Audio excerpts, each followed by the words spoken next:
na guys, anong nga ba ang koneksyon ng mga taong to kay Hazel Ann Morales na ikagugulat nyo, and ang kinagulat ko rin and kinakulot lalo ng buho ko. Ots Kariminas, ang kakauwi ko lang galing ng trabaho guys, and nagmamadali ako para sa susunod na trabaho ko naman. And alam niyo ba guys, may nasagap akong chismis, okay? Hindi ito galing sa aking source na Haponesa, but isa ito sa aking mga ka-closeness ever na mga marites din. At alam niyo ba, sa nabalitaan ko na to, ay biglang kumulot ang aking hair. Hindi pala biglang kumulot kasi kulot na pala ako. Lalong kumulot ang aking hair kasi guys, magugulat kayo. For sure magugulat kayo. Bakit ko nasabi yan? Eto na guys, update kay Hazel Ann Morales guys. Actually guys, last time sa news, ipinakita nga na, pinasok na ng pulis ang kanyang tinitirhang mansion ni Hazel Ann. Pinasok na ng mga pulis, and siguro sa pagkakalkal nila ron, ay inungkat ang kanyang past. Lahat-lahat ang mga nakaraan niya. And base sa nalaman nila, ito pa lang si Hazel Ann Morales, ang kanyang pinasukang club. Bali yung owner yung owner ng club na yon ay ipinakasal siya sa anak nito. Na fake marriage lang po guys. Fake marriage. Ngayon, ito yon guys. So ayan yan. Yun siya nung kanyang kabataan pa. Mga ilang years lang naman yan. So, after that guys, nakilala niya ito, si Hapon, na kanyang customer. Siya ay isang maraming datong na Hapon, okay guys? And alam nyo ba, nakulong siya ng 11 years dito sa Japan. Sa iba't ibang kasong kinasangkutan niya.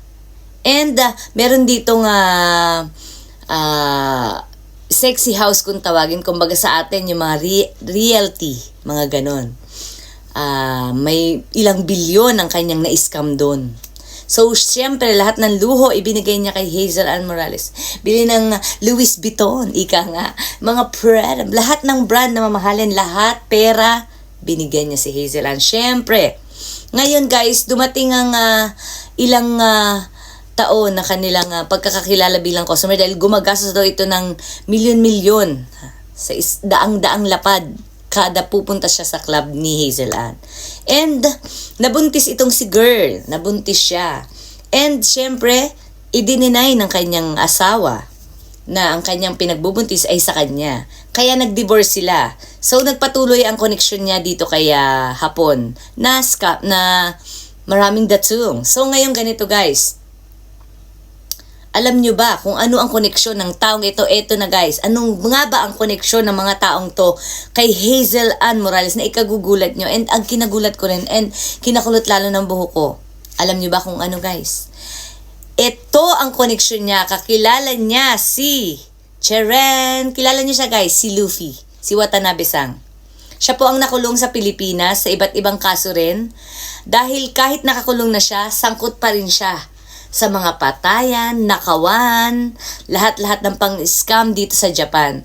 So, syempre guys, dahil sa nalaman na yan ng pulisya, magkakaroon na naman sila ng karagdagang, kumbaga, pandagdag sa kaso ni Hazel Ann para mapatunayang sangkot nga talaga siya. Kahit patuloy niya pa rin i-deny na wala siyang kinalaman. Dahil nga naman sa ganyan. Dahil nagkaroon siya, alam naman natin lahat na achi-kuchi, kung saan-saan siya nagkakaroon ng utang na halos milyon-milyon din. At ito na yung medyo nagiging hint sa mga pulis, ika nga. So, abangan na lang po natin ang mga balita pa guys. Ayoko na muna mag-comment ng, ayoko na munang magbigay ng aking opinion about that dahil ako'y malilate na. So, next time na lang po ulit. So, huwag kayong maging kulot na katulad ko pag nalaman niyo itong balitang to. Charis! So, sige na po. Bye!